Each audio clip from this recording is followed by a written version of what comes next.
Today, you guys have one of my favorite people in the world, Stephanie Coates.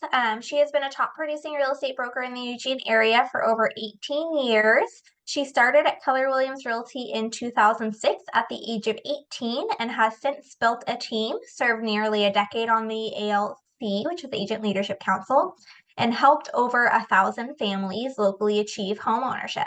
She has experience with buyers, sellers, investors, commercial property, leasing, bare land, and distressed real estate. Stephanie was the recipient of the 20 Under 40 Award in 2017, a graduate of the Leadership Eugene Springfield program in 2021, and the winner of the Registered Guard's Best Real Estate Agent Award in 2023. In her free time, she enjoys hanging out with her husband, Bronson, 1-year-old Arnold, and will soon welcome a new baby in April. So you guys are in fabulous hands. She's been one of my guiding lights in my real estate career, and my go-to for help. So make sure you take advantage, ask all the questions you have, and you couldn't be in better hands for today. Well, thank you guys. Welcome to class. I'm super excited to be here and to be teaching this today. I got to kind of hear a little bit about where you guys are at in your real estate careers and everything. So it sounds like some of us are a little fresh. We're going to cover winning with the seller today. So that's going to be all about listings. So can I get a show of hands who's taken one before? Who's taken a listing? Okay, Mary, you have. Lori, you have not. Okay, all right. Anybody else? Okay, all right. So we've taken some listings. So I like to kind of get an idea of who my audience is just to make sure that, when we're going over things that I'm kind of giving you guys the right information. And, so please feel free to stop me at any point if, you need to ask questions or anything about what I'm going over. So let's see here. It's my first time doing it on the Zoom. Is there a way to get to the program up here? Do you guys have the booklet in front of you? You have your booklet. Yes. Okay, good. All right. So let me pull it up on my end and we'll go. This is Win the Seller, is this right? Yeah, that's correct. Yep. Okay. Yep. Win with Seller. Right. Thank you. Yes. Okay. Pull it up on my end here. Okay. Hold on, make sure I can get this up here.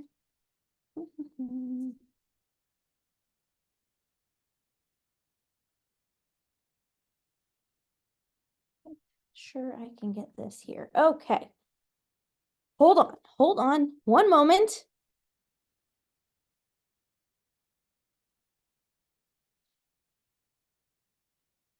Stephanie, if you need help, holler, because I do Zoom trainings all the time. Okay, well, I might. I'm trying to get the screen thing up here. Okay, on my screen share, got that. All right. Advanced, no. Basic.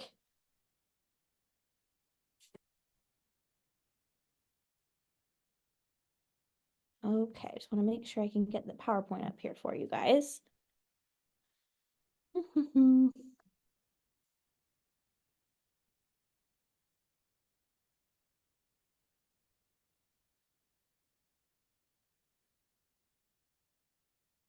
Okay, there we go. Sorry.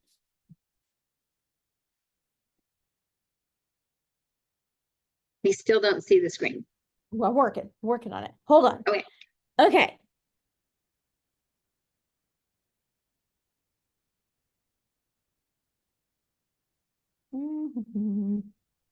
Well, oh no, I don't know.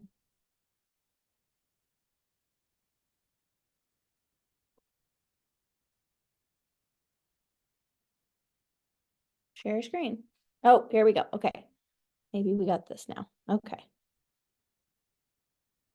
Okay. So now you can see my screen, right? Maybe see some pre-approval letters here. Okay, good. Okay. We're going to go into the slide. Okay. Are you seeing a slideshow now? No. Yes. Okay. Here we are. All right. So we'll go through our outline and we are here to today's agenda. Okay, got it. You guys can see that now? Okay, cool. Sorry about that.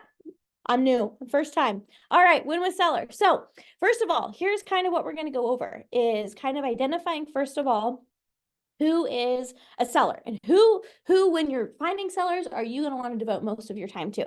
So we're going to talk about how we would be able to identify that type of a person, what their characteristics would be, and then of course, you know, how we can turn them into contracts and listings and of course closings. We'll talk about how to get the appointment, a pre-listing packet, what maybe that should include, some ideas there. The listing appointment, how to present for that, kind of what to do there, maybe some objections, that kind of thing. The listing agreement, which would of course follow that once we successfully completed the appointment, and then kind of go over our systems for success and so on and so forth. So, Gary Keller says, while leads are vital to your sales business, seller listings are critical to your ability to build it to its highest level with the lowest cost and highest net. Now, why is that? Let's talk about that. So if you are to have a buyer and they're going to buy one house, you likely, especially in a market when we have low inventory, you are going to throw them in your car or follow them and meet them places. You're going to sell, you know, show them multiple homes. You are then going to have to write offers. Sometimes you're not going to get the first house that they offer on. And so your time that you spend with the buyer, you know, you're probably talking, you know, depending on the situation, you might be in that 60 to 100 hours, right? And you're going to get exactly the same amount of money as you would if you were working on a listing. And with a listing, in theory, if you know, were to take the listing, service the listing appropriately, you priced it right, you'll probably sell that listing within 30 days. You may or may not have to show the house. You may or may not have to do an open house. And then basically you're just kind of shepherding that process from contract to close. So your total amount of time on a listing is probably 10 hours, right? So if you actually look at your dollar per hour that you would make on working with a buyer versus working with a listing, it is just staggering to see, you know, how much more per hour you can make on a listing than with just a buyer. Now, buyers are totally fine. Don't get me wrong there, but you know, especially if you've got other things going on in life, you know, you can probably service, you know, 5 listings at a time. It might be hard to work with 5 active buyers that are super active looking at properties every day, just because you just don't have time to do that, you know, and do all that. So that's why, you know, Gary Keller and the MREA book, they always talk about listings give you leads, which give you leverage. So, you know, you also have to think about if you have a listing properly marketed, that should get you another listing and another buyer. Now, properly marketed is something we'll go over because that's kind of the key there. But you can definitely build your business a lot more through listings than you can necessarily through buyers. And I think you also get a lot more marketing opportunities through a listing than you necessarily do with a buyer. And we'll talk about that a little bit more. Okay, qualified sellers. So who's a qualified Want seller? to download that, Stephanie? Yeah, I don't know how to do this. Help me. Okay, so hit the download button. Yeah, got it. Okay. Okay, we're gonna open that up. Yep. PowerPoint. Yes. Maybe. Okay. Coming. Start using PowerPoint. Okay. Now we're gonna go to the slide you want. Scroll down to the slide. We are. There. Oh, nope. There. We're here. Okay. And then go to slideshow on the top towards the middle. And then go play from current slide, which is the second one in on the left. Thanks, There you Mara. go. You're welcome. You could help me. You got Good. it. Thank you. Thank you. Now Okay. you should be able to just arrow through. Okay. Got it. Thank you so much. I appreciate that. All Okay. right. Cool. Fun. Back to our program. A sellers. So a qualified seller. So they're defining this as somebody that wants to do business in the next 14 days. I mean, I would say a qualified seller to me is probably somebody that has a reason to sell. They have a reason to do business, right? So, and it might not be 14 days, especially, depending on their situation. I've got some folks that just called me the other day and they've got a job transfer, but that's not going to be for a couple months. And so, they don't want to list the house. Would I say they're not an A seller? No, they're absolutely an A seller. They're motivated to do business. It's just that, the precipitating factor that's causing them to do that isn't going to be for a little bit. Another example of that might be people want to keep their kids in the current school through the end of the school year. And so, they're going to be ready to sell, but they kind of don't really want to list the house till, let's say, May, because school ends in June. I still would say that's a qualified seller and that's an A seller as you would, categorize them. But, again, sometimes they've got different factors that promote do things. I think probably to me, what I've been seeing a lot of is most people that I have worked with, if I would take my last, like, I don't know, 9 to 12 months, most of my sellers have been people that have had life circumstances occur.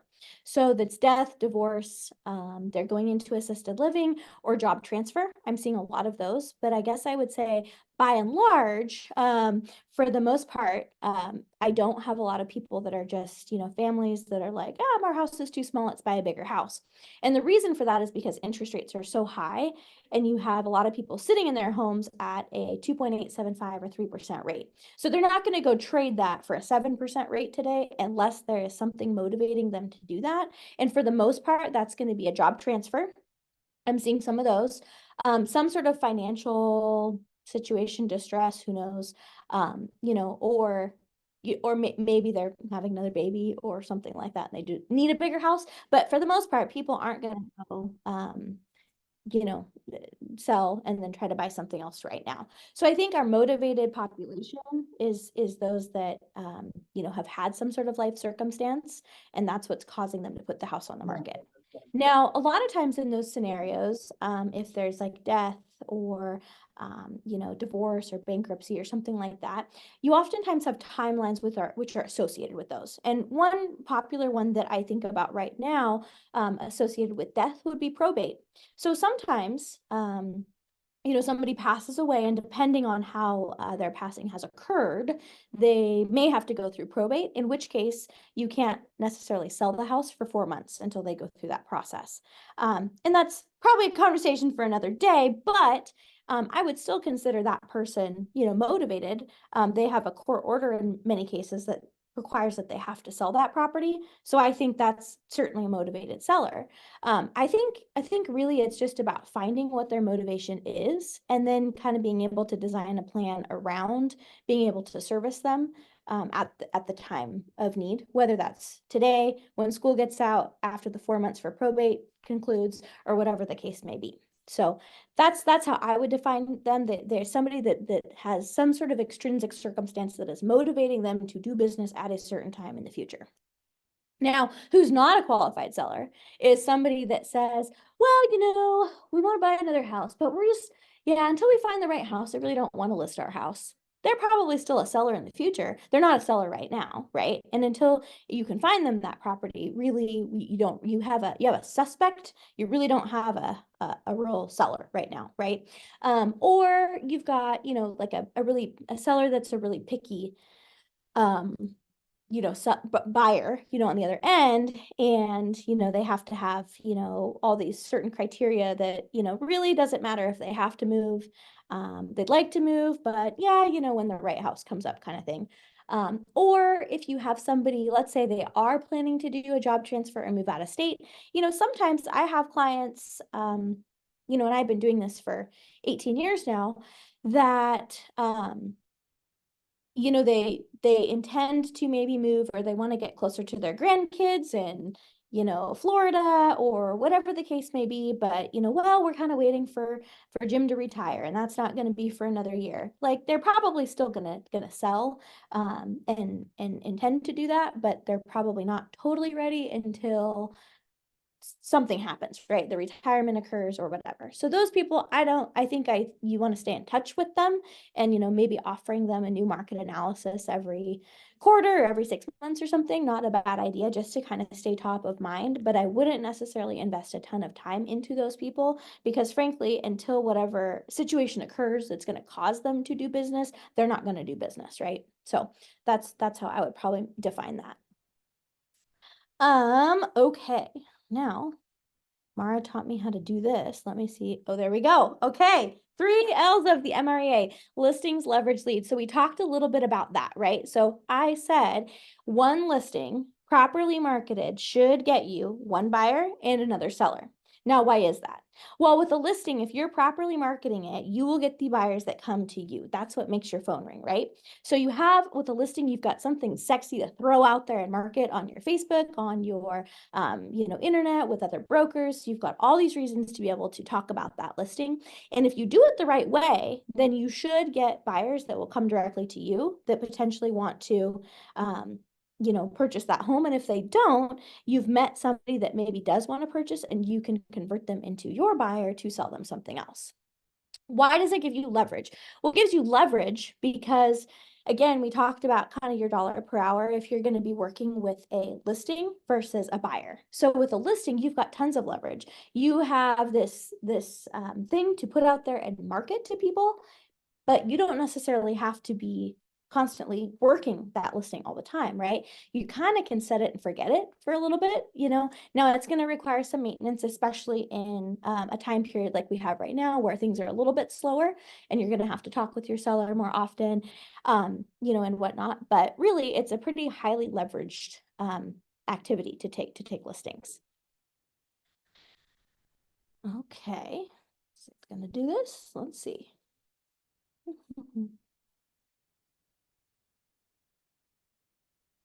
Well, You're after the arrow. I'm after the arrow. Where's the arrow? Down at the very bottom, it's your last dot. There you go. Okay, you people are in front of it. Okay, I see it now. Thank you.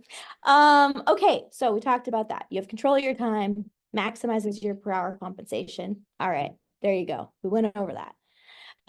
Okay, servicing the listing. So number one, converting the lead. I think when the lead comes in, depending on how you guys are, doing your business and what it is that you're, doing to get leads. I don't know if that's open houses or whatever, but I think that probably the number one thing I would say is speed to lead. So when the lead comes in, you have to jump on that, right? Like we live in such a culture where people are conditioned to getting immediate access to things. Like if I want my groceries, I can Instacart them and they're going to be there in 2 hours, right? If I want something on Amazon, I order it and it better be here tomorrow or the next day. So that's the culture we live in, and we have to respond to our leads in that same fashion. Calling them a couple of days later or a week later is not going to cut it because somebody else is going to get to them. Now, if you guys are going to pay for Zillow leads or you're on a team and maybe you've got like a Boomtown or a Sync or some other lead sort of software that you're using, again, speed to lead. Those leads do not like you, know you, or trust you. So whenever that lead comes in, you must call them like immediately within the first 3 minutes in order to convert them. Secondly, with that, you have to follow up with them. Now, if you study that, you will find that you typically have to follow up with a lead 7 times before they will do business with you. 7 times, okay? So that means you are calling them, you're leaving them a message, you're sending them an email. Like you have to stay on them, all over them, in order to get to convert that if it's somebody that you don't know. Now, if it's somebody that you do know, they already do know you, like you, and trust you. Now, you may not be super experienced in real estate, but you're probably experienced in other things. And there's probably a way that they know you from, work or another type of job or, church or, friends group or bunco or who knows what they know you from, right? But they probably already know you, like you, and trust you. So you don't necessarily have to be as aggressive, but I would still follow up quick. And I would understand that you guys are new, right? So they many times are taking a risk on you. So unless you show up and give it your A game, you will probably lose that listing. And what I will tell you is that I started when I was 18 years old. So that was a challenge for me because, you know, I had sold them Girl Scout cookies last week, and today I'm trying to sell you, you know, your biggest investment. And so how I was able to convert leads and do a much better job than my competitors who had frankly been in the business longer than I had been alive, right, was I had to respond to them very quickly. I had to over prepare for that meeting, and I always did more than I knew that my competitors were doing, because when you've done this for 20 years, you're complacent, you're lazy, you don't prepare as much, you don't show up to the meeting as prepared. And so I said, okay, if I'm gonna be a killer here, then here's what I'm gonna have to do in order to outwork my competition. So we're going into the winter. This is not going to be fun. This market is going to be difficult. The turnover rate for new agents is extremely high. For those that have gotten into the business, like 80% of you will be out in the first year, and the 20 that stay, like 50% of you are out. Okay. So if you're going to do this and do this well, you must over prepare, you must communicate, and you have to call those leads. Pre-listing. So once you call those leads and you get in the door, then you're going to pre-list, right? So that could look a couple different ways. Depending on the scenario, some people, and I know in our packet, it goes over getting like a pre-listing packet put together. So the pre-listing packet, you know, that could have some information about you. It could have some information about your company. If you're on a team, maybe talk a little bit about your team. Maybe a little bit about some of the services that you provide. So like photography, staging, maybe you do extra things, maybe you provide yard care or house cleaning, or I don't know what you do, but talk a little bit about that. And then, you know, probably maybe touch a little bit on, you know, the marketing for the property, that kind of thing. If you do a pre-listing packet, I would encourage you not to get too crazy with that, because I think sometimes agents will sit there and they spend way too much time putting these things together, and they unfortunately kind of pigeonhole themselves because they're giving too much information about a process that might not be a one size fits all process, right? So I really don't do a pre-listing packet. And I think there's sometimes when you run your mouth too much and you give them too much information or talk too much about what you're going to do, and then you turn that seller off because maybe they're like, I don't want open houses. I don't want, you know, or there's something in your packet that you're showing them that you will do, that they don't want or isn't going to fit that particular listing. So then sometimes they won't choose you because you've actually kind of shared too much. So I would make it really brief. You know, if you do one. The other thing I would caution, I know a lot of times in our booklet and some of the things that you can put together with the pre-listing packet, they encourage you to like drop it off, you know, right after you hear from the lead, or, you know, drop it on their doorstep or whatever. I would be careful. Like I would ultimately talk with my potential client about, again, reasons for selling. Like what is the reason? Because sometimes, you know, I get a call from the wife and they're going to get divorced, but maybe the husband doesn't know that yet. So I don't want to go drop a packet on their porch about selling their house, right? That hubby's going to find when he doesn't know they're getting divorced yet. Or let's say it's a rental property that they're going to sell. You know, maybe the tenant is unaware of the sale. So I want to just be really careful and cognizant of, you know, how I'm disseminating this information and where it might go. Another example of this, you know, I know sometimes in some of the Keller Williams stuff, they encourage you to, like, you know, send cookies and something to their office, you know. Well, you know, if it's a job transfer, let's say they've accepted another position in Colorado, but they haven't told their boss yet, I don't think you want to go send a plate of cookies with your pre-listing packet, right? That's going to really sour your relationship. So I would say this is not a one size fits all type of a deal. Like, just what is the situation, figure out kind of what are the reasons, and then let's move forward. Another thing too, sometimes they're sad, right? Like, again, people are not selling right now for happy reasons. If somebody died, they probably don't want your packet of crap dropped on their porch, right? So just be sensitive and like understand your audience, I think would be probably the biggest thing there. And then listing consultation. So ideally, after you've converted the lead, maybe you've done a pre-listing packet or maybe you haven't, then you get your foot in the door for the consultation. So what I do, and I actually have several files right here on my desk I can show you. So I will always for my consultation, bring a folder. And I have a cool label maker. Apparently that's not in here. Oh, yes, it is. And I make, a nice label with their address on it. Now, really, honestly, this is a prop, right? I have some things in here that are going to be useful, but frankly, like this is a prop to make it look like I showed up. You have a file already with your address on it. And, this is what we're gonna go over today. I do keep in the file, like, I call it the pass the baton sheet, but it's basically a sheet that I can put all of their good contact information on. I know you guys have probably gone over the disc profile, so I kind of log that in there, so I kind of remember. And then I have a form here that I use on all my listings with my listing walkthrough checklist. So these are just kind of the things that I go over, when I am touring their house. And I'm happy to email this out or send it to anybody that wants it, but it's all basic stuff. What's your, square footage, beds, baths, it's just kind of what I of each features of each room. And I have it in this big file. So basically when I show up, it looks like I prepared for the appointment. There's really no magical sauce in that file, but I think it looks good to the seller. So during the consultation, what I'm going to tell you is probably backwards from what I'm supposed to tell you. But I think you just need to understand that nobody cares about you, okay? So do not go in there and tell them how great you are and all the things you're going to do for them. It doesn't really matter, okay? They want you there because they have a need and they have to sell their property. And like we talked about, sometimes it's because death, divorce, bankruptcy, something bad happened, there's a job transfer. They are stressed as all get out, okay? So you going in there and telling them how great you are and showing them your accolades, no one cares, okay? What they care about is their situation, and they're gonna care that somebody cares about that, right? So I just go in there, ask them kind of what's going on, why do you guys wanna sell? Listen to what they have to tell you, and they're gonna tell you their story. And then I kind of tailor my presentation and what we talk about around kind of the need that they've just shared. So if they say,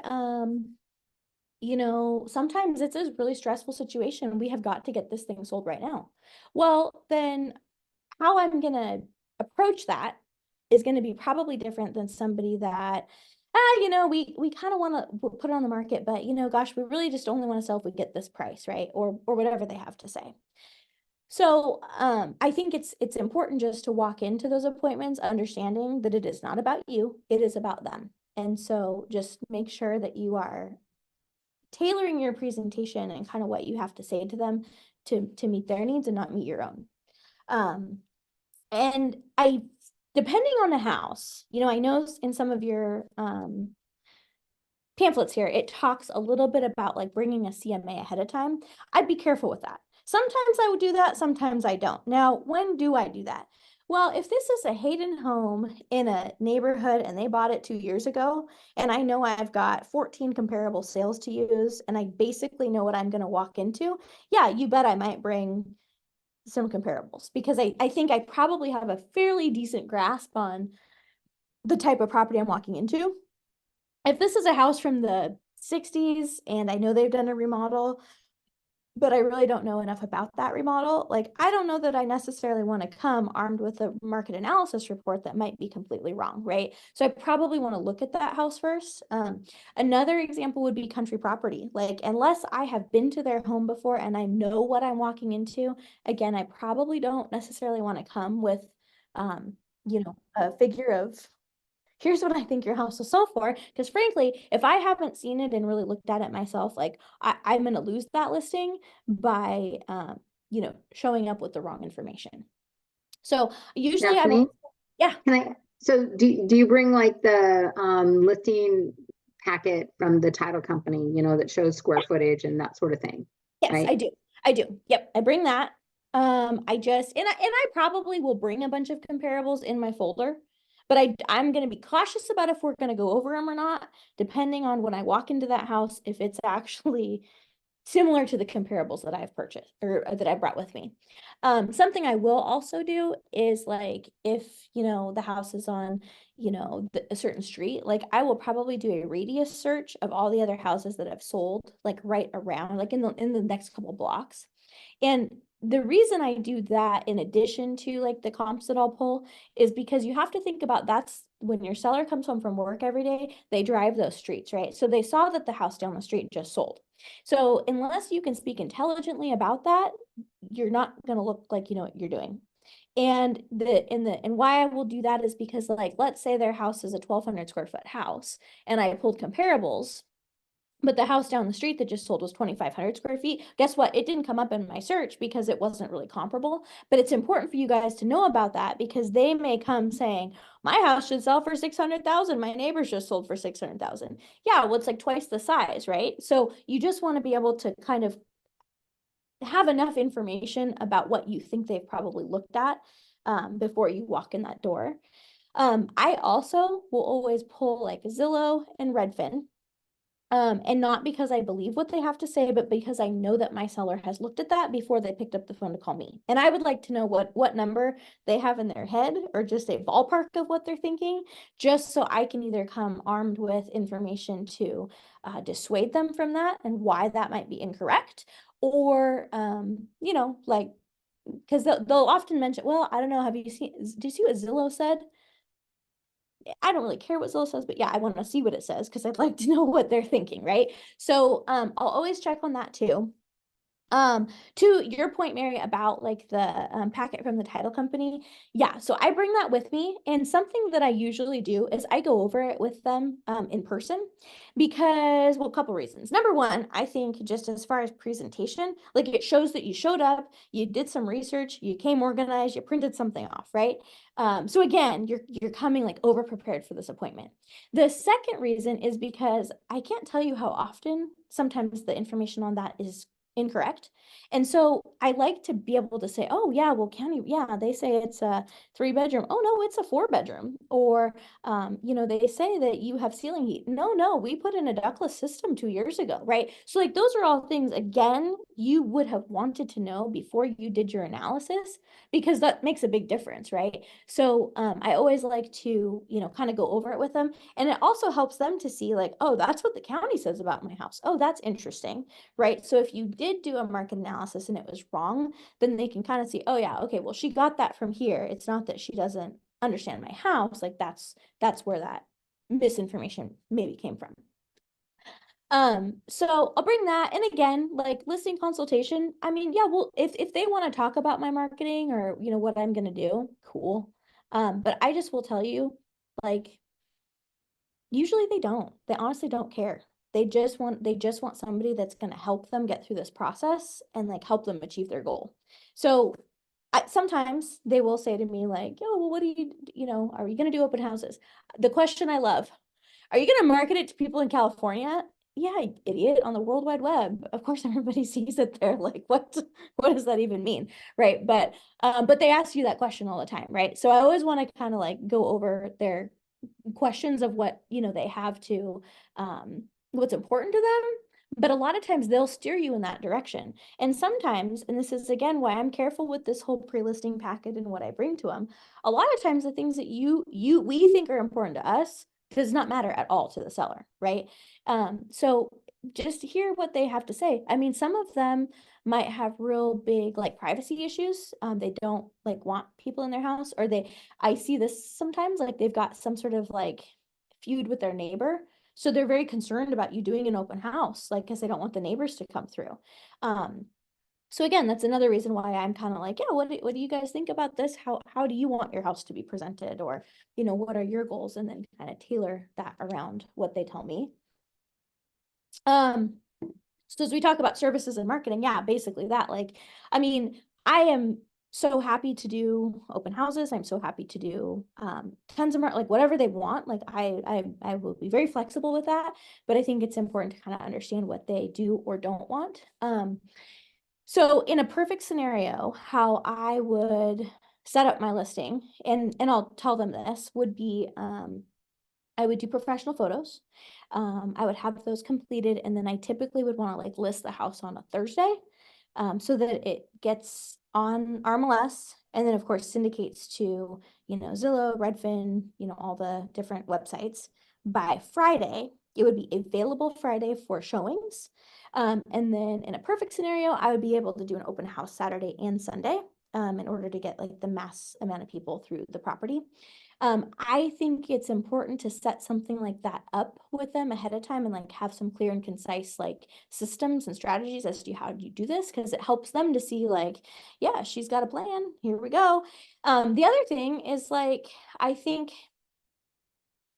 you know, really in any market, but like the market that we've just kind of come out of where things are selling so fast. A lot of times if you didn't do an open house or you didn't do marketing or, you know, you didn't do stuff, your seller kind of thinks that you are way overpaid for your services, right? Like the house sold in 24 hours, we got 12 offers, like my agent didn't do anything and I just paid them an obscene amount of money. So by setting it up this way and like doing open houses, it kind of helps them to see that like you are vested and you are doing something, and it's a great opportunity to pick up, you know, more clients too, right? And that could be listings, like it could be maybe the neighbor down the street's thinking about selling and they're like, oh wow, this is great, she did this big open house, like, you know, this is cool, I'd love to maybe hire this person to sell mine or at least give them an interview. And then for buyers, like especially if it's a hot property, you know, only one person's going to buy that house, but if you can meet 10 others that, you know, might buy another house, like great opportunity for you to do that. The market we're in now, things are taking a little bit longer to sell. So I think, you know, for exact opposite reasons, instead of them coming home from work every day and they see your sign in their yard and they're kind of frustrated that the house hasn't sold, you know, at least, um, you know, they can see that you are putting an effort, and, you know, doing things to try to promote that listing and get the house sold. Um, you know, the other thing too, it's like why I talk about why listings are a lot easier to, you know, build your business is like for every event that you have around that listing, it gives you another opportunity to market it, right? So I just listed it. I can do a just listed Facebook post. I can send postcards out. I mean, all kinds of things, right? Then when I do an open house, I get to do that all over again. Then if I do a price reduction, I get to do that all over again, right? Then if I put it on broker tour, we're doing that all over again. So there's all these opportunities for me to talk about that listing and exploit it, right? With a buyer, I mean, first of all, I'm not like, I might talk about it when it closes, but I'm not going to say showing Mr. and Mrs. Smith another house today, showing them another, like my sphere doesn't care. And also Mr. and Mrs. Smith might also not want you to tell people that they're looking at houses, right? With a listing, your seller absolutely wants you to promote the heck out of that. And so it gives you another opportunity to really build your brand and like get out in front of your sphere. And I will tell you, if you're not using social media, you should be, because your sphere does. And so even if they see, even if it's something kind of dumb, like preparing for an appointment, they see that you're working, right? And that's what you want to show them, especially as a new agent. If you don't have listings or, you know, you don't have a lot of things to really talk about, at least this gives you an opportunity to like show your sphere of influence. Like, I mean, I don't just have my real estate license, but I'm like actively using it. And here's something I'm doing today, right? So I think servicing and marketing for you know, both your listings, but also your business. Ideally, you get an offer and you get to negotiate the offer. And so that's probably a different class, but you know, ideally that's, you know, where you'll get, and then contract to close. So offers negotiations, obviously you want the offer to come in. If you have marketed it correctly, you've done some open houses, maybe you're going to get multiple offers, which would be super cool. And then you have even more ways to be strategic about your negotiations. Contract to close. I mean, so I guess depending on how you're setting your business up, maybe you guys are doing your own, maybe you have hired a transaction coordinator. You know, that's kind of more of a monotonous kind of a thing, but obviously things we can help you get through if you got to that point and didn't know what to do. Post-close systems. Okay, so this is probably another great thing to talk about. I am going to butcher the statistics here, but NAR does a study and they talk about how many people had a great experience with their agent and said that they would use them, and it's like, 70-80%. And then the statistic of how many of them actually did use that agent, it was like 12%. Now, why is that? Well, they loved them whenever they sold in the house. We had a great relationship. They did great. They were cool. Everything went fine. But what happens is that we don't stay in contact with our clients, right?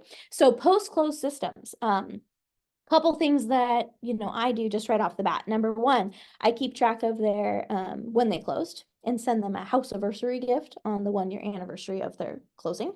At the end of the year, well, beginning of the next year, so like I just did this in January, I send out settlement statements.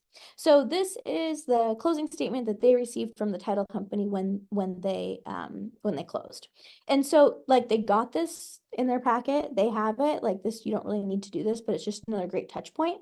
So I send that to them usually around like January 15th. And there's a letter. So it just says, "Dear Mr. and Mrs. Smith, I hope that you've had a, wonderful 2023. Whether we like it or not, tax season is upon us. And since you bought or sold a house last year, your tax preparer is going to need a copy of your settlement statement for their closing. I have enclosed it here for your convenience. Please let me know if there's anything else that you need," right? Now, they already have that, but honestly, like if it went into a box when they moved, like they might not know where it is. So it's like helpful. And it also just helps to cement them as that you are a professional and are, helping them even after the sales closed. So I send that to every person that bought or sold a house in the last year with that letter.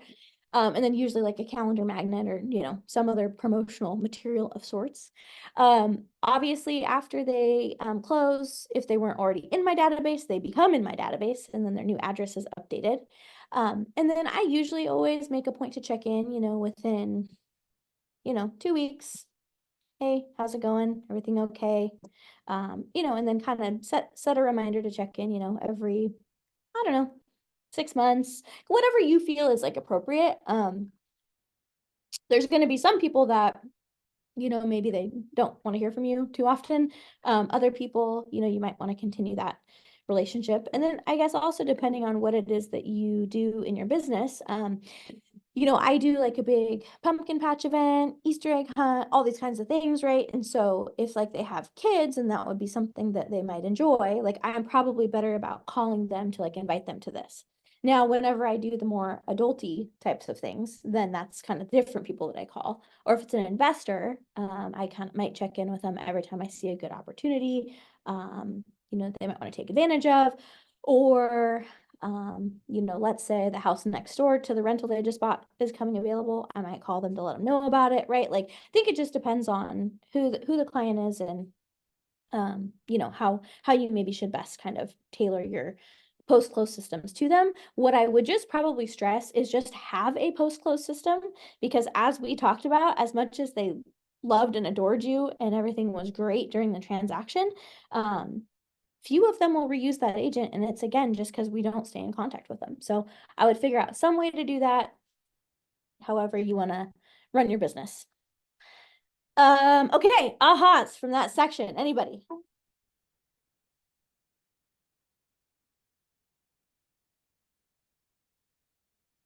No ahas.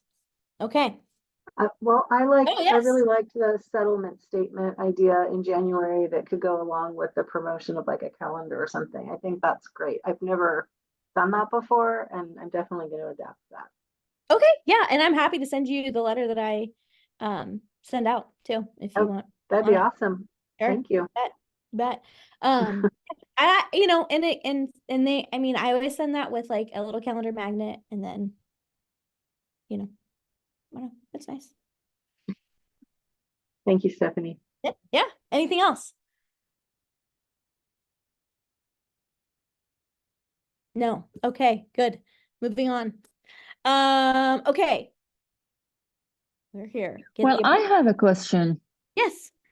When, for example, if the first visiting for me to see the house and I see some things need to be fixed, like the backyard, like the fence, I give them the advice to fix it, right? Or that would be delay my listing in the same time. What you recommend? Yeah, great question. Okay, so I guess, probably my answer to that would be back to like, what is the motivation? What's going on with the seller?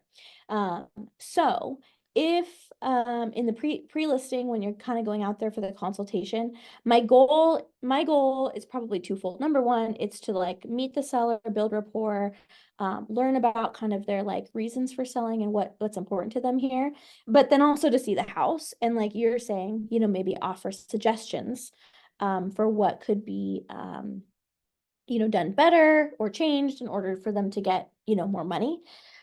So like to your question here about like a fence. So then I usually, you know, in that appointment, I'm going to make a bunch of notes in my folder about like so I usually like this is how I do it, but I have like kind of my list of like things where I'm taking notes. Then I make my separate list of all the things that I'm gonna recommend that they do. So like, you know, paint the trim or change your air filter or whatever it is, right?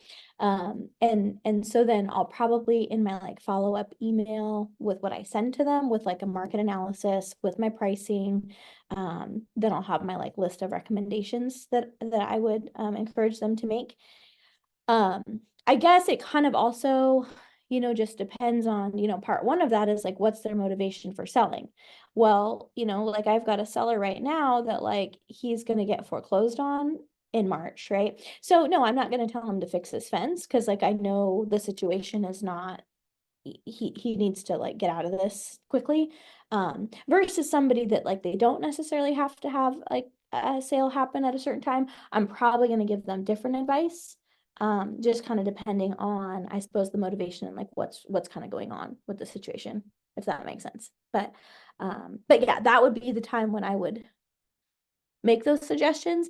And then if I made that suggestion, probably in my follow-up email, I would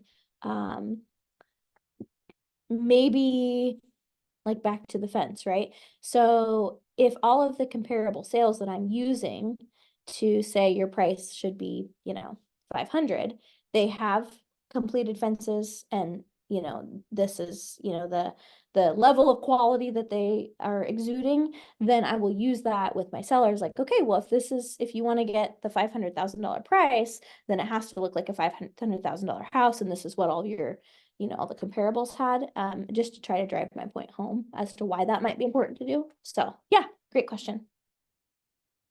What else? Stephanie, Yeah. do you find before we give suggestions and recommendations that we ask if they'd like them? No. I just give- Because you just give it to them? I mean, but to your point, I mean, I think it just depends on like, again, the situation. Like if it's just dire circumstances, they're filing bankruptcy next week, like, you know, they don't have money to like paint, then no. Right. But yeah. We can show them pictures of the comps too, Mhm. right? Say, you know, hey, so here's the inside of this comp. Notice the granite countertops versus the laminates, you know, that Yes. kind of thing. Oh yeah, yeah, all the time. And sometimes like depending, you'll get a feel for A, personality type, but then B, like kind of what their situation is. If it's in the cards for them to maybe do a little bit of work, then absolutely. I will, you know, try to make those suggestions and encourage them to do that to make the property more marketable. But yeah. Yeah, good question.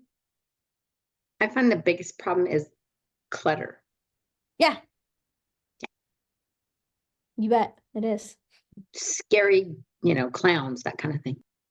Scary clowns. Well, and you know, I always will, I mean, that's usually I always lead with that, like declutter, depersonalize, like all this stuff's gotta go. You know, and I do talk about it as like, you know, your house needs to be all things to all people. So if they have any sort of I don't know, political types of things, or, you know, they've got a really obnoxious color, you know, in the living room or something, then yeah, I might recommend like, hey, let's tone that down a little bit because not everybody's going to want a bright orange wall, right? So things like that, absolutely. And then I will encourage them like, okay, right before pictures, we're going to have the house cleaned, we're going to get it ready to go. I can come back through before pictures with a stager. We can try to, you know, make sure that it's going to photograph really well, offer those types of suggestions. And I think they're always very receptive to those ideas. I think it just probably depends on like their situation as to like how far you want them to go. And also like what, again, back to sellers, right? Like this material says they want to do business in 14 days. Again, I mean, sometimes that's true, sometimes that's not, I guess. But like, I mean, if they like truly have to move and be out of their house in, 30 days, like, no, I'm probably not going to tell them to, do all these projects that are going to take time to get done, because they don't probably have it. So then I'm probably going to say, okay, well, instead of you replacing carpet, we're going to do a credit for carpet, right? Like figure out back to their motivation, like what is going to be most important to them. How are we going to rectify this issue? And sometimes it's just price and they don't really care. I think like people they either want money or convenience, and it's your job to figure out which it is and then kind of tailor your presentation and suggestions around that. So yeah, great questions. Anything else?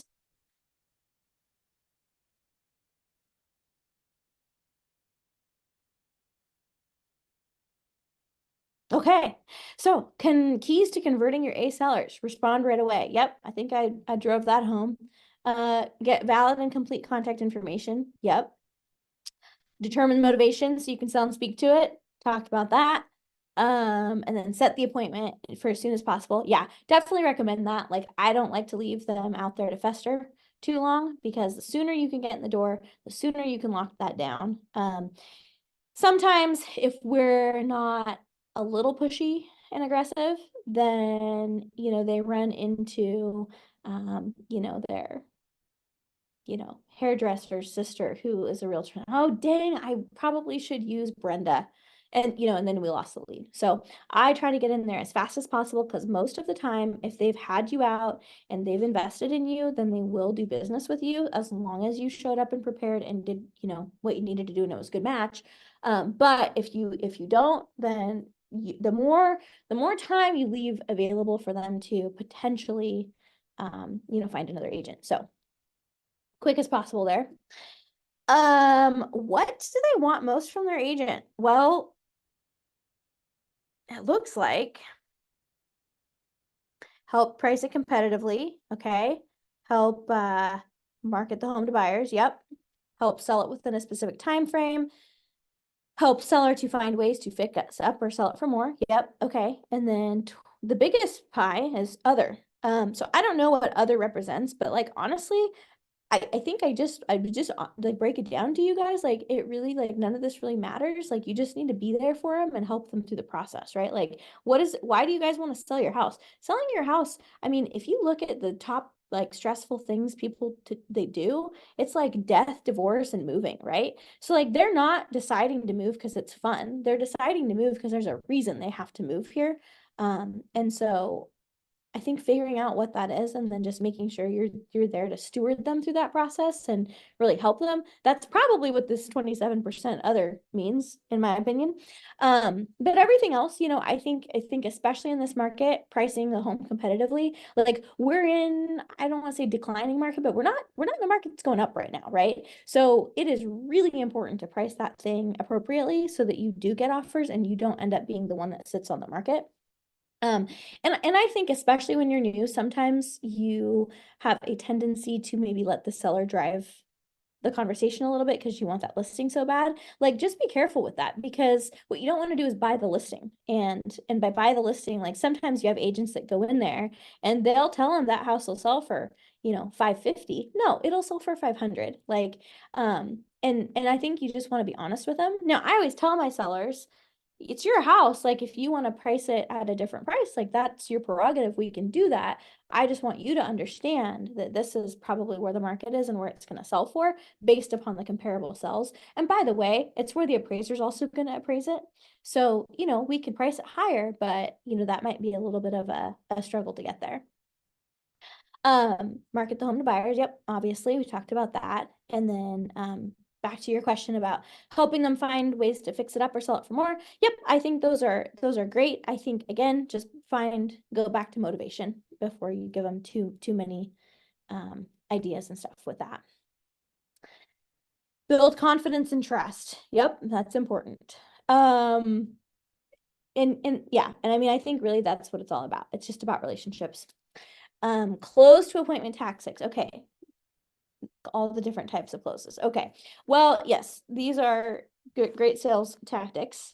Showing the benefits, as far as like why they would work with you.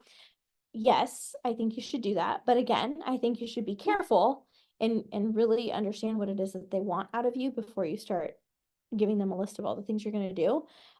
Because again, sometimes that can actually sour the relationship or make them think you're doing things they don't really want.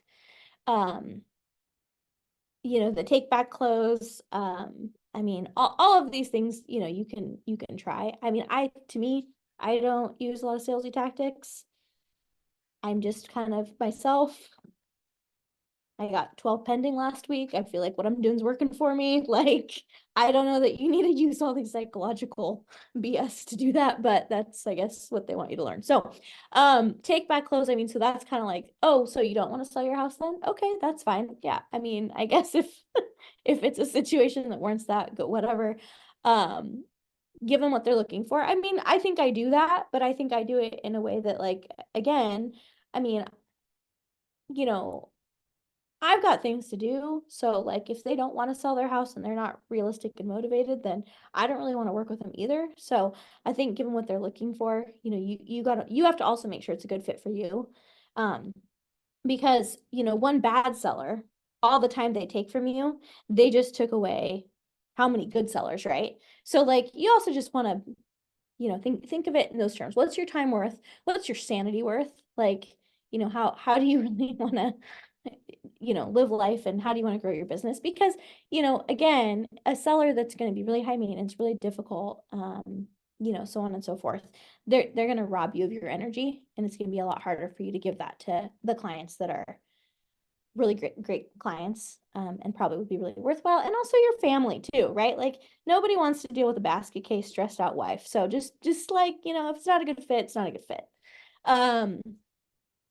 Tie downs, I mean, we learn a lot about that in Bold. So, you know, things to like take it back to their motivation. So so you want to sell your house? Yes, I do. You need to be in Florida? Yes, I do. And you need to be there by March 15th. Oh, yes, I do. Right. So those are tie downs. So those are just sales tactics to basically make them agree and commit to you about what their goals are.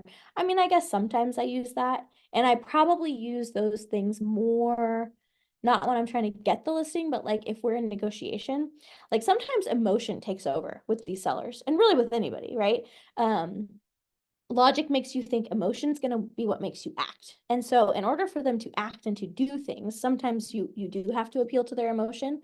So sometimes like if we have an offer and like they're seriously going to fight about a $450 home warranty, I mean, I will pull these tactics out. Okay, and so you did need to move to Florida. Okay, and you're pending on a house there, right? Yeah. And if you don't sell your house here, you're not going to get that house. Yeah. Okay, cool. So how about let's pay the $450, right? Like sometimes it's just, again, back to your motivation. Like they get so emotionally tied up because they get pissy about their washer and dryer or some stupid thing, right? That really doesn't matter in the scheme of things. What really does matter is that they move to Florida to be next with their family and the job starts, or whatever their motivation is. Like I will sometimes pull those things out because I think sometimes they just need to be reminded as to why we're here, and we're not going to let silly things kind of get in our way and kill the deal over $400, right? So sometimes I'll use that. Again, I think just be a good, genuine person and people will work with you. That's my advice. Questions versus objections. Okay, so when a question is asked, answer it. Yeah, makes sense. Okay. What I would say there is like a professional is somebody that knows what they know, knows what they don't, and they know the difference between the two. Okay. If you go to a listing appointment and they ask you a question and you don't know, do not BS your way through that. Just tell them you don't know. Okay. You are going to earn so much more credibility and be such a better agent and person in their eyes and build better rapport if you're just honest about it, right? You know what? I haven't been doing it that long. I haven't been asked that before. I'm not sure, but I've got a great principal broker, and I know I can call Stephanie, and I know I can call Leslie or whoever or Mara, and they're going to answer that question. I would say way better idea just to be honest and get the answer and then follow up with it, than to just make something up. With an objection, address it. Absolutely. Like, I think it is always good to like tackle things head on here. So I guess depending on what it is, either address it there. And sometimes it's just about understanding what the objection is, right? Like, so something that's coming to mind would be like open houses, right? Right. So maybe you're saying, this is part of my marketing thing. I do these open houses, and your seller doesn't want that. Well, maybe like ask some questions, right? Like, okay, well, why don't you want one? And then, you know, maybe that's when you find out they have a feud with their neighbor and they're afraid their neighbor is going to come through. And, you know, I mean, who knows like what the reason is, but sometimes if you just kind of dig a little deeper and find out like, oh, okay, I got it. Okay, so you're concerned about privacy or you're concerned about this, right? Well, then we can also learn more about our seller and then tailor kind of how we're going to market their property or what we're going to do around that. And again, I think it's back to just helping them feel comfortable, right? So yeah, address it, figure it out. I take head on. Ahas.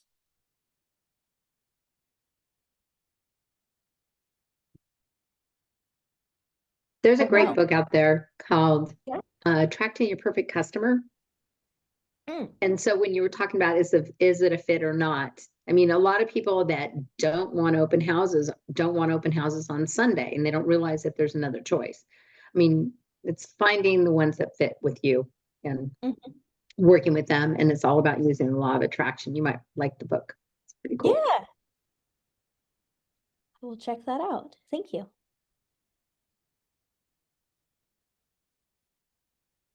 Anybody else? Well, I have my friend a couple years ago. She tried to to listing a house for another friend, and that client was kind of tough client that he insists in specific price, and the house stayed in the market for 9 months or more. So how could we convince the client that this is not the right price we are dealing with?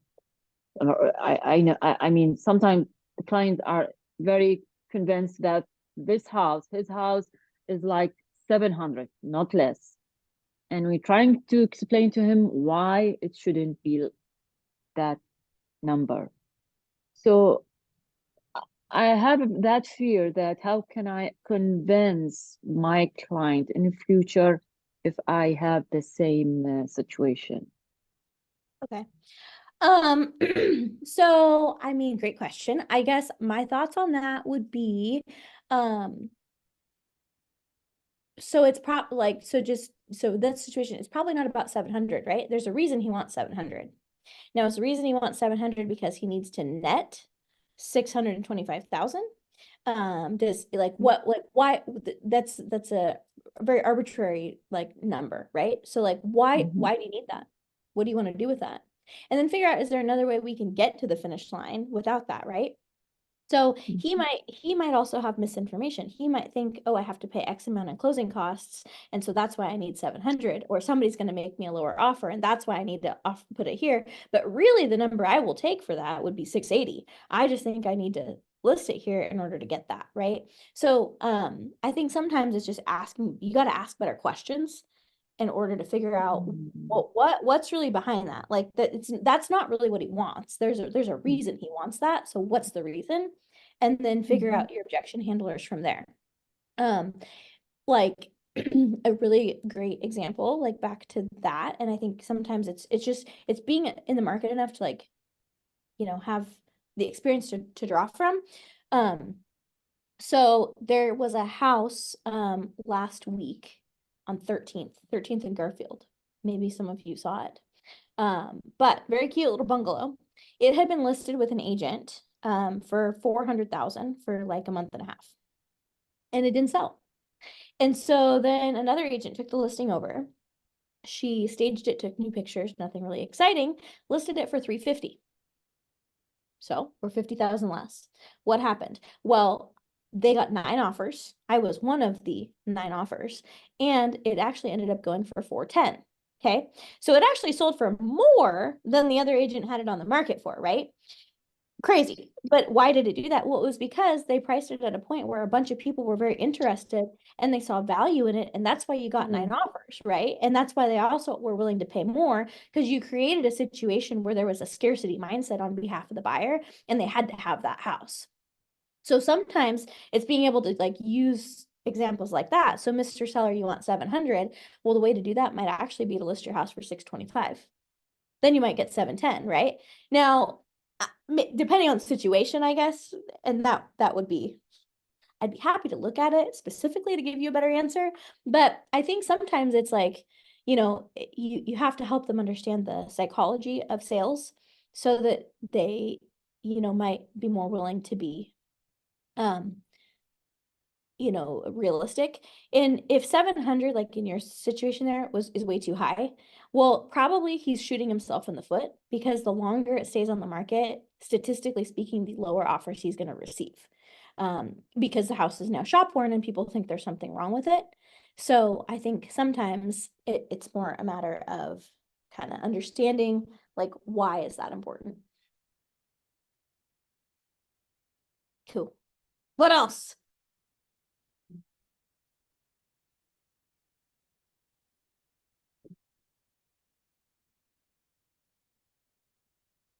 No. Okay.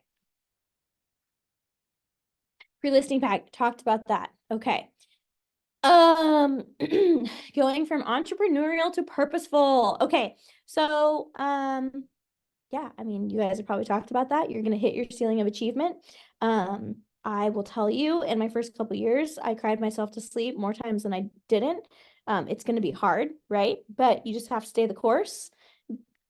What a lot of times gets us into this industry is we're entrepreneurial, right? And I think that, unfortunately, TV does a terrible job of sensationalizing our career. And so, we and consumers watch things like House Hunters or Selling Sunset. We think it's just really easy. We show people 3 houses, they pick one, we're done by noon, and we all have drinks afterwards. That's not how it goes, right? No, this is a grind, okay? So you have to, your entrepreneurial self got you into this. It's being purposeful that's going to make you successful. So that is having focus, setting your goal, like figuring out whether you participate in a miracle morning or like whatever it is that you do to set yourself up for success for the day, like that needs to be non-negotiable. I have a 1-year-old and I am very pregnant right now. So I will tell you, my routines are a little scattered at the moment, but what I do find is that if I can, make sure that I'm exercising, I'm eating well, taking my vitamins, drinking enough water, and doing all those things to make sure that I'm taken care of, then it is wild how much focus I can have. And so I think it's really important to take care of you, because this business will kill you if you let it. So number 1, do that. And even with my personal schedule being a little bit all over the place, as the little guide's not always sleeping, those 1-year-olds. I think like this morning, and most mornings, like I'll get up at like 4 before he gets up, and I'll just bang out a ton of work, right? Or when he's taking a nap. And so I have incredible amount of focus on what it is that I need to accomplish for the day, and like what are my big rocks to get those done. And I think that's what helps me to still maintain a decent level of sales despite, maybe personal changes.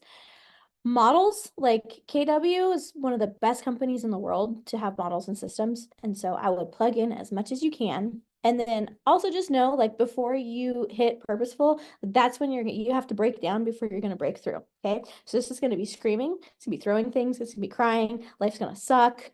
It's bad, right? But you're going to get there and just keep pushing, because this business is not for the weak. It's not House Hunters. It's not Selling Sunset. And so if you were under any illusions before you got your real estate license and jumped in that it was going to be easy, you are dead wrong. It's not going to be easy, but you can make it if you are purposeful and utilize these models and systems. And I promise you that. Pre-listing packet goals. Okay. Yep. Your goal is to build confidence for sure. Saves time, makes your consultation smoother, and tells them the value that you bring. Yeah. And I think, again, back to like my initial talk about that, like, just don't get too crazy with it. Like, if you want to drop something off, drop something off. But I would honestly keep it light, keep it simple. Don't do too much in that, because I think sometimes you will overwhelm them with information. And then other times, sometimes they don't want what you have there, and it will maybe make them not want to do business with you. So I would be just cautious about that. And then also, like we talked about, really understanding, like, why are we selling, and is this an appropriate thing to be delivering or not? Because again, there could be situations where you might, really sour the relationship, if, like I said, it's a divorce situation, and maybe he doesn't know they're getting divorced yet. So don't drop off your listing packet, right? Or, tenant situation, the tenant doesn't know the house is going to be sold. Just know your audience, I think, and just be careful with those. And then makes the consultation experience smoother or shorter. I mean, it might, but I think, again, your consultation should be honestly about 90% about them, 10% about you.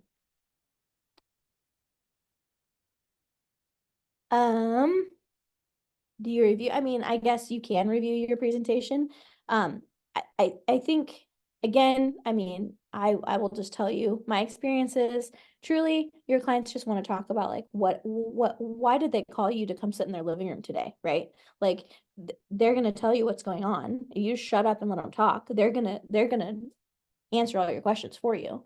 I think sometimes, especially as new agents, we think we need to go in there and have like all these polished notebooks and all this crap. No, you don't. You just need to go in there, be genuine, listen to them, see what their needs are, and then help them get there. And if you're willing to do that for them, like, you're going to be their hero, and they'll be really grateful to work with you. So they do, if you want to make one. There's, again, KW's got all kinds of things that you can customize. So totally would recommend just using the one that's already online and provided for you. If you want to customize that, it's all, available through the online KW stuff. The one thing on here that I would definitely encourage you to do is make sure all decision makers are present and can attend. So sometimes, like, in this would be back to one of the questions about, do you print off like the title company information or county records? 100%, yes, I do. Something I always do is I will always check not only owner but taxpayer name to see if there's anybody else that maybe should be in this meeting. Because what I don't want to do is meet with, the husband, and then I find out the wife's actually the one that makes the decisions here. So that was a waste of my time, right? You want to get them both together in the same room. You want to meet with them together as much as you can, just to make sure that they're both hearing the same information. And then also, it helps you to understand who's your decision maker here. Usually there's always one, right? So I don't want to have to do this twice. Or sometimes, maybe it is a parent that co-signed for the child on the house. So maybe it's the kid's house, but mom's best friend might be a realtor, and she's gonna say, no, I have to sign all those papers. We're gonna list it with, Shelly. We're not listing it with her, right? So you want to just make sure that you're able to meet with both of them, and that they can see the value that you provide, and that you also jive with both of them. So I'd always be really careful, make sure that they're both present. And yeah, the lead sheet, I mean, I have one. I'm happy to share it with you guys. I'm sure there's probably one online too. And then arrive to the listing presentation in a professional manner. Yeah, I think, like, really, again, back to, I was 18, sold them Girl Scout cookies last week, and here we are selling your house. Like, yeah, show up on time, look nice, comb your hair, be professional, bring a folder with you. Like, I mean, some of this stuff is just props, right? Like, is a folder really helpful? No, most of the crap we do is online, right? But it shows them that I showed up, I made a folder, their address is on it, it's labeled, and I'm here to do business, and I'm serious, right? And of course I bring, some stuff with me, but I mean, for the most part, it's really, it's about them. But yes, I think being on time, printing off county record information, like we talked about, having enough information about the comparables to be dangerous, and then also maybe not comparables, but just like stuff in their neighborhood. I will typically always drive by the house before my appointment. I think that's really important if you have time to do that. So, you can kind of see the condition of the home from the street. And then also, like, I want to see, are they putting in a new park, down the street? Maybe I should go research City of Eugene website and see what that's all about, right?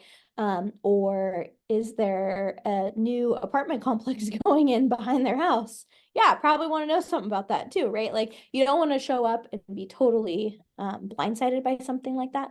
So I definitely recommend to do those types of things ahead of time and just kind of get your bearings about you that way. Any more ahas? Well, I have a question actually. Yeah, you bet. Um, if near my house, there are some lot or block are going to build some football or golf, Mhm. what the effect on my price? They're gonna Is it do well, football. What? yeah, what football or basketball or golf, whatever? Would that make my listing up or down? Would that affect the house's area, the house's prices? Like, what do you mean by that? They're gonna put in like a Well, sports. I have a friend, her house is near Washington Square, and she heard that they're planning they she heard some rumors that there are a golf what does it I forgot the name. Some golf center is going to build there near her house. So she Okay. asked me, would that affect my house price? Would that in positive or negative way? I mean, I guess I would say I'm not sure what golf thing, like if it's like Top Golf or like what. So I'm not sure. Huh. I don't know. Okay. So here's what's going to be good, here's what's going to be bad. If let's Mhm. say you have there's going to be a new shopping mall going in, or like new restaurant or new golf place or something like that. That's going to be a good thing. So probably would impact them for the better. Now, is she going to get 20 grand more because of it? No, but I think it will make the house more desirable because you've got, new kind of exciting things happening nearby, right? That might Mhm. drive people to want to be in that area, or, go to that new restaurant, or, this new Mhm. place, whatever, like that would probably be a good thing. The things that would be maybe more detrimental, would be like sometimes, whenever they're doing, let's say, low income housing and they've got like, a new apartment complex they're building, sometimes people get a little bit nervous about that, right? Because they're like, well, what is that? How is that going to change the neighborhood, right? Like, what's that going to look like? So we see people kind of get a little up in arms about that. I don't know that houses sell for less, but I think that sometimes the buyers are a little bit trepidatious about it, right? Like they're nervous about, how is that going to change the neighborhood? Or if it's something like like controversial, then I think that might be something that would be could be good, could be bad, right? Like you're not really sure how that's going to impact it. But again, it might make the house sit a little bit longer because people are like nervous about what impacts that could have long term. But I would say like a golf place, shopping center, new restaurant, stuff like that, that's probably a good thing. Yeah. Anything else?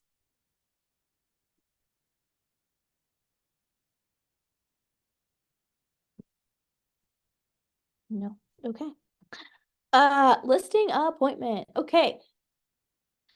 So your goal is to get a signed listing agreement. Yes, yes, it is. So, at the listing appointment, like if ideally, we kind of talked about this, sharing your price recommendation.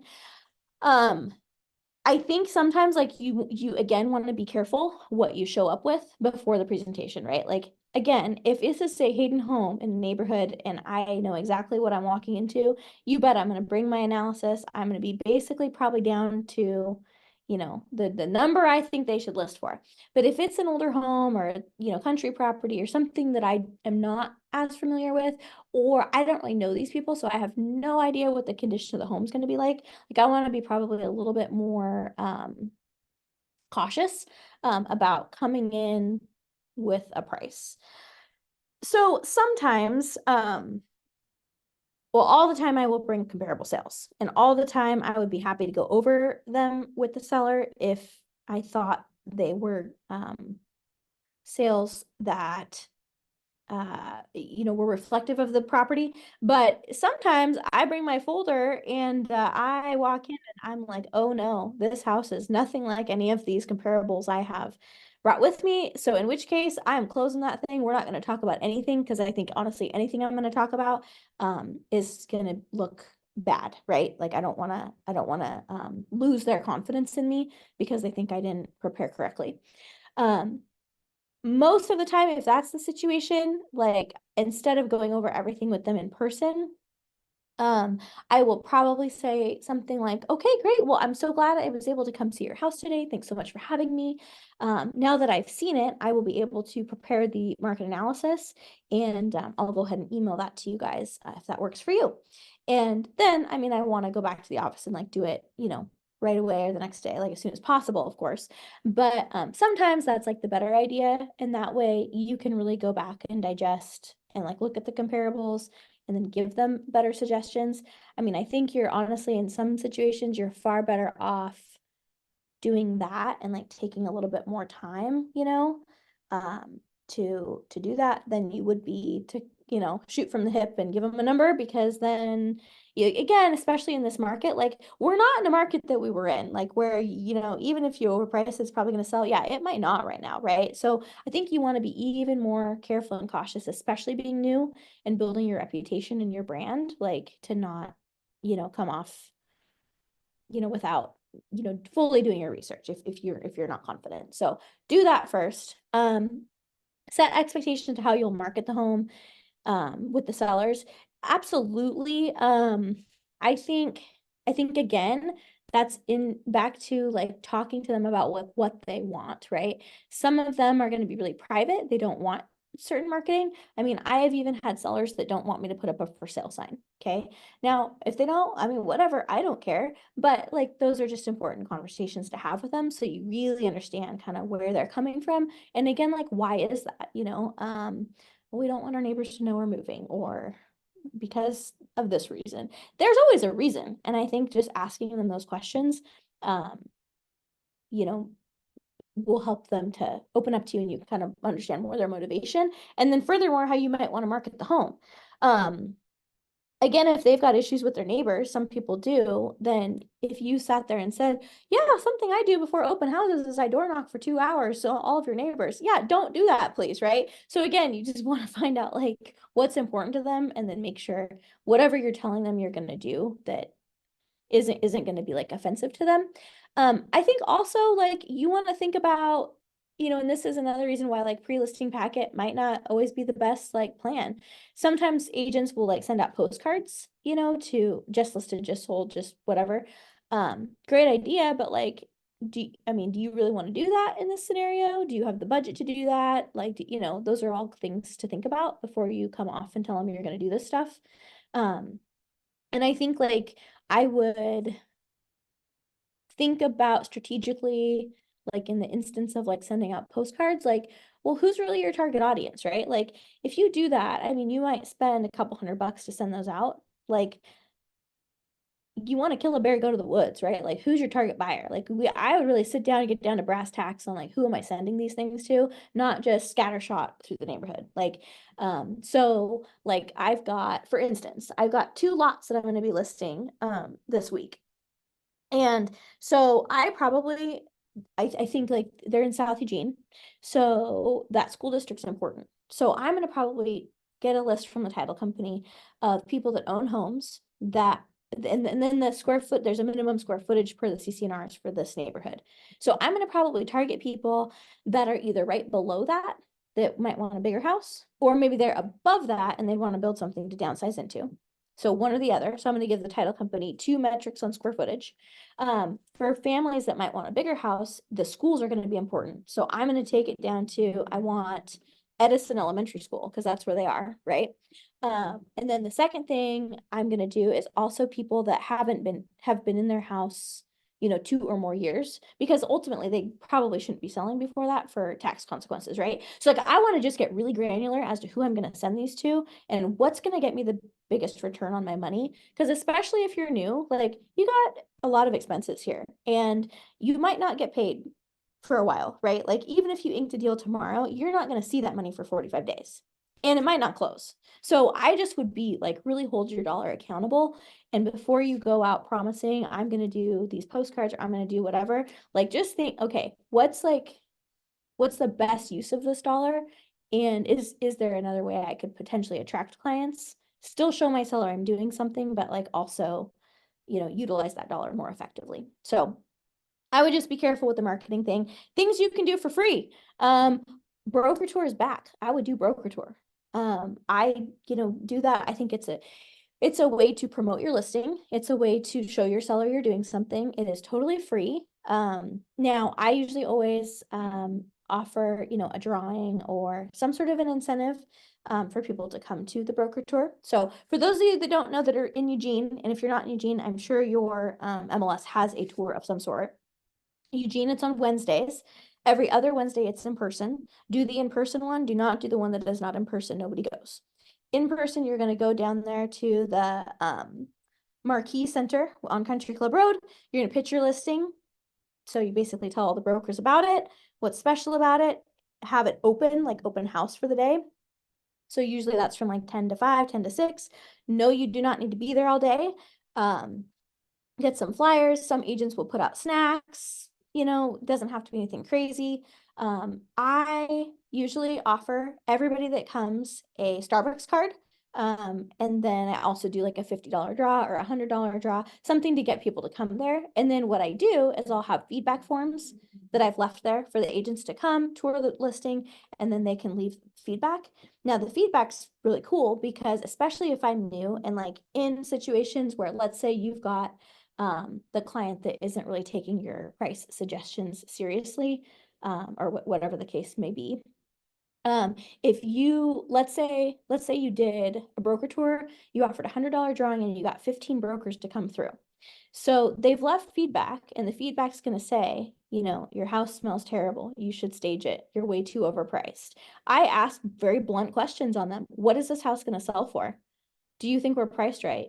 Where would you price this house, right? Like just get blunt and then leave those there for the seller to see. Now it's not me calling them to tell them that their house sucks, right? It's 15 other agents that came through and they can see that they were from Berkshire Hathaway, they were from Remax, they were from John L. Scott. I mean, this is not just one agent that said this. This is like all these agents. So sometimes that's going to be another way to kind of leverage and get your seller to maybe take your pricing suggestions a little bit more serious, is to do the broker tour. Now here in our MLS system, you can put it on broker tour when it is a new listing, or you can do it if there's been a significant change or price reduction. So I would capitalize on that, do it that first Wednesday, get feedback right away. And then, if you end up doing a price reduction, do it again. Like it really doesn't cost you that much to do it. You don't necessarily have to like do a drawing. I would, because it's going to get people there, but it's not much, right? So I would talk to him about that, talk to him about the open house idea. And then as far as like how you'll communicate and follow up, I think that especially in this market, you want to follow up with them. For myself and for my team, if my seller ever has to call me and ask me what's going on, I have failed at my job. So they better be hearing from me. They better be knowing what's next, and they better have a clear understanding of what we're doing to sell their house. And if I have not done that, I have failed them. So I make sure that we're talking at least once a week. Usually on, Fridays, I will send them an update about how many, hits we've gotten on Zillow, how many hits we've gotten on other sites, how many showings we've had, give them the feedback, that kind of thing. I think that's really important. So I would just make sure that you're staying in communication with them at minimum weekly. And then, you know, if we have a showing during the week, then I will always follow up with the agent that showed the house like immediately and then get them that feedback, right? So I think it's just about being communicative. And if you like put yourself in their shoes, right? Like, okay, they had a showing today at 2. You know what they did? They cleaned the house. They got the dog out of the house. They probably had to get their kids ready. They had to take the kid down to McDonald's to like, you know, have something to do for an hour, right? Like they went to a lot of effort to show the dang thing. Like you need to reciprocate that effort and let them know how it went, right? Like otherwise they're sitting there like, well, how'd it go? Are they gonna buy the house? Are they gonna make an offer? Does that mean we can buy the next house? Like you have to put yourself in their shoes, right? So I would just communicate as often as possible. And every time there's an event, like a showing, like immediate feedback. And just stay in tune with them. Yeah, okay. So, okay, I think this is showing you some of the things that you can customize in the online stuff. I would do it. Again, I think just, you know your audience and know if it's going to be appropriate to present to them or not. What does this say here? I am knowledgeable, caring, and the best agent for these clients. That's right. There's your affirmation. They will appreciate my expertise in preparation and choose me to represent them as they sell their home. Yes. So keyword there is preparation. So make sure you are preparing, you're showing up on time. You did all the things that we talked about, and I think you will win every time. And again, I think it just boils down to being genuine, understanding their needs, and then having a plan to be able to help them to get to that goal. Okay, you guys, you use the command system, hopefully. I think it's pretty cool. But I think updating things and I do like that it'll send you reminders and stuff about who to contact. But again, I think back to just being genuine, like, you know, if I know it's their birthday, their anniversary of them buying the house, something cool happened in their life, they got married, whatever, like, I mean, reach out, you know, stay in contact with them. And I think that they'll always remember you and always want to continue to do business with you. Listing walkthrough. Okay, yep, we talked about that. I'm happy to send it. Like I've got my walkthrough note form that I use to take notes on and stuff. Again, I think it's helpful to have. For me, it's nice to have like a system that I use and it's always on the same form just for paperwork reasons. But also I think it shows them that you showed up, you were prepared, you had some sort of a form to write on, looks like you know what you're doing here. So probably good to have, especially if you're newer. And you know, another place for me to make like notes and recommendations of things I might suggest that they, you know, take care of. But the other thing I guess I would just also comment on, like, I think the listing walkthrough, like, yes, it's for me to see their house. It's also for me to get to know who I'm working with, right? Like, I want to know what's their disc profile. I want to know how I should communicate with them. I want to know what's important to them. So, like, yeah, I'm looking at their house, but I'm kind of also interviewing them just as much as they're interviewing me. Handwritten thank you. Yep, I think these are great. Send a handwritten note. When I first started at KW, and this was a long time ago in 2006, we had something called the 5-15-5. And so you had to send 5, 10, 15, 5. I had to send 10 written notes a day. So anyway, I would do that and it definitely got me a lot of business. So even if it's just congratulating them on something, hey, thanks for having me over. Thank you for whatever. I highly recommend that. I think it's a great way to stay in contact. Not very expensive. It's a good idea. So whatever you can think of to send them a note, I think that goes a long way. Okay, ahas. Well, I just think that so much of this is great information and good reminders about just being super professional in all of our interactions with our clients and potential clients. I just really appreciate all of this that you brought. I've dropped my email in the chat. I'd love to have any forms that you'd be willing to share. Okay. Thank you so much. Yes, got it here. dhudson@kw.com. Thank you. All right. Yep. Okay, cool. Copying it now. Got it. All right. Oh, okay. We got another one here. Writing them down. All right. Anybody else? I also appreciated, I just wanted to say that I appreciated when you said that you need to be sure that the client is a good fit for you, because that is so important. That's only happened once in my career. I also was with Keller Williams since 2001, but in California. I just Okay. recently moved to Oregon. But only one time did I just say, no, you know what, I'm just not going to represent you sellers, because it was just a hairy situation where they were like fringing on some like really weird bigotry kind of stuff. And it was like, yeah, I am, so out. You're No, out. thank you. No, But I it's think it important. is. Yeah, for sure. Yeah. I feel like I will just second that and say I feel like that's really important, especially starting out, because you like don't want to decline people because you're like any business is good business, but sometimes it just like doesn't work, and sometimes it's just better to protect your sanity.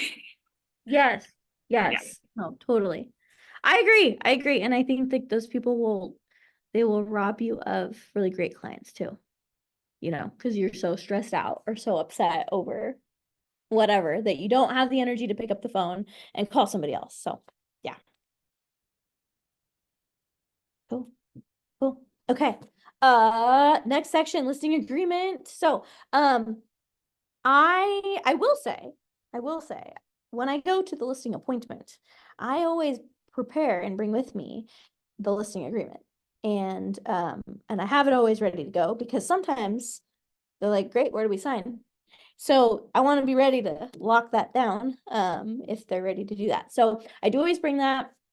I will have it as much filled in as I possibly can. And then I'll bring like, you know, the property disclosures for them to fill out. You know, kind of just all the paperwork that I know the office is going to need ahead of time.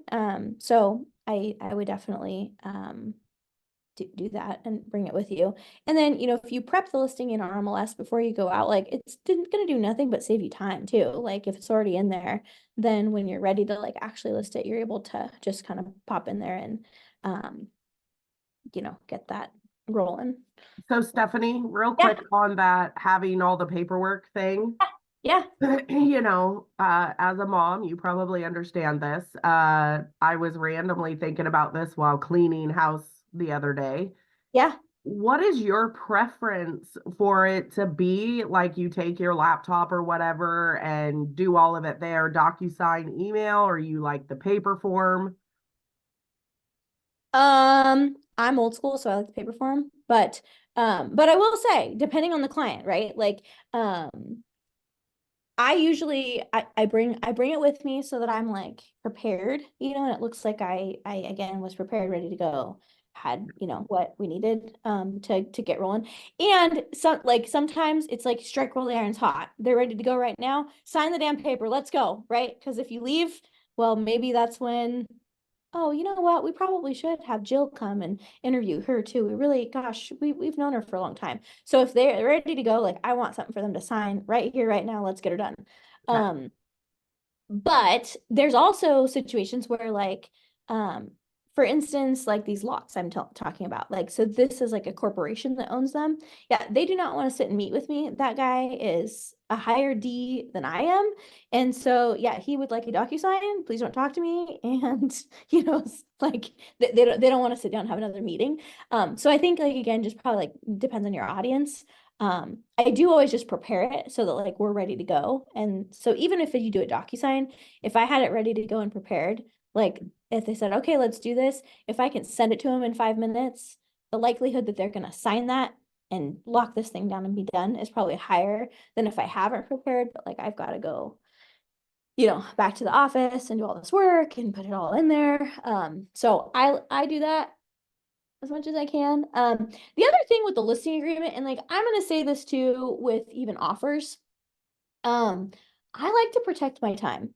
And as I become a mom this year, and we'll do this again here very shortly, like I don't have a lot of it, right? So like what I don't want is I do not want phone calls at 9 o'clock at night. And I don't want calls on Sunday from my clients, right? Asking me what's going on.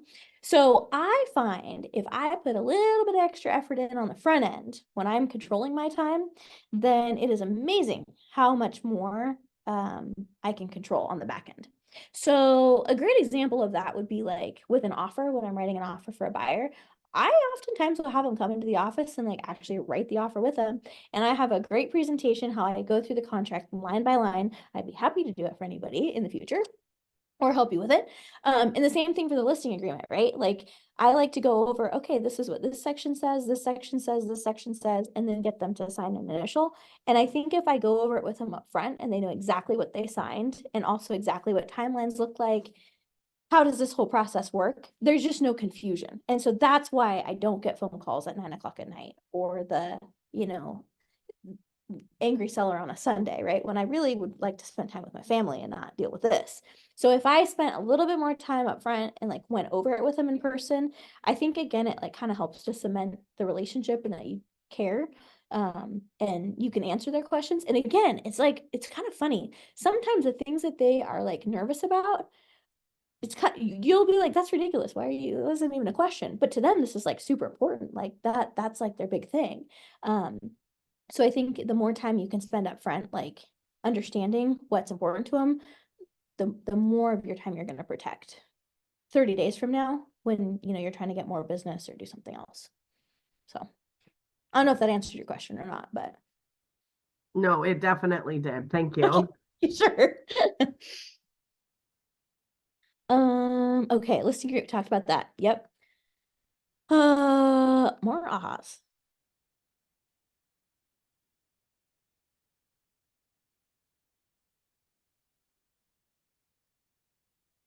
No. Okay. All right. So anything new you guys are gonna do or implement? What can I help with?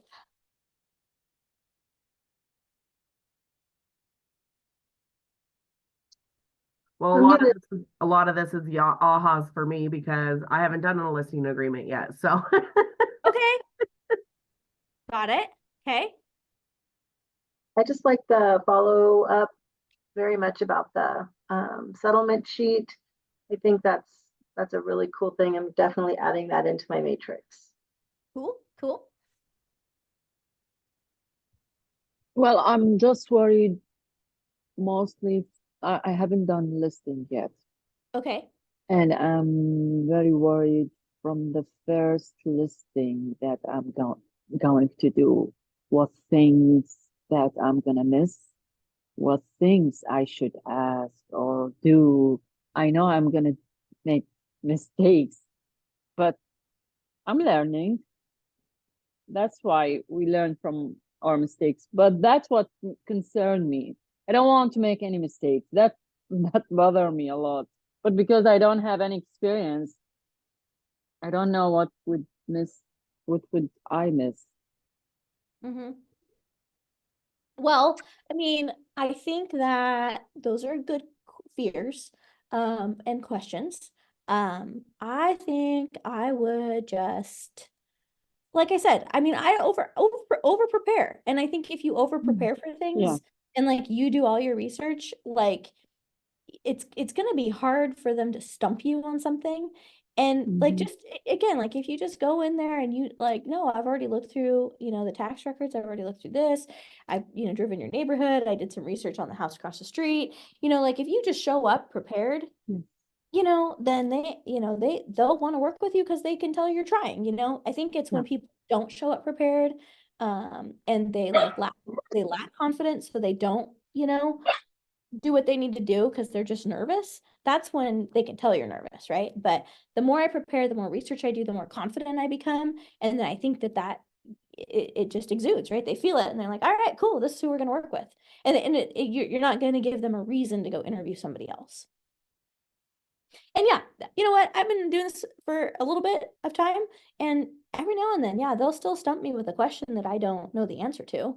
But I'm not going to let that stop me, again, okay, yeah, I'm not sure. Let me find that out for you. And then to me, like, especially at this point in my career, like, it's honestly like kind of fun sometimes for me to go learn new things because I've done a lot of different things in real estate. So yeah. Oh, okay. Your success. Thank you. Thank you, Oh, Stephanie. yeah, You're great. Oh, thank And you. by the way, you add something to the group, that you have something on you that attract us to listen to you in every details. And you give Good. such energy. So Well, thank you so much. I'm glad. I'm happy to help. Yeah. What else can I help with? What else is going on?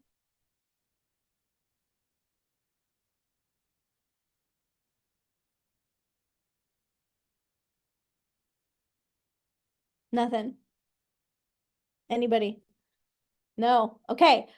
Well, I have the emails that were sent here. So I'm gonna get you guys the tax letter, the walkthrough notes, pass the baton sheet. Anything else? No. Okay. Well, I'm always here. I'm happy to help. Whatever you need. So please don't hesitate to reach out. And especially if you want to learn how to go through paperwork or whatever you guys need. Happy to help and do whatever I can to make sure you guys are successful. So Thank you so much. It was a great class. good. Thank you. Okay. Well, see you guys later then. Thanks for being here with me today. It was great to meet you all. Thank you.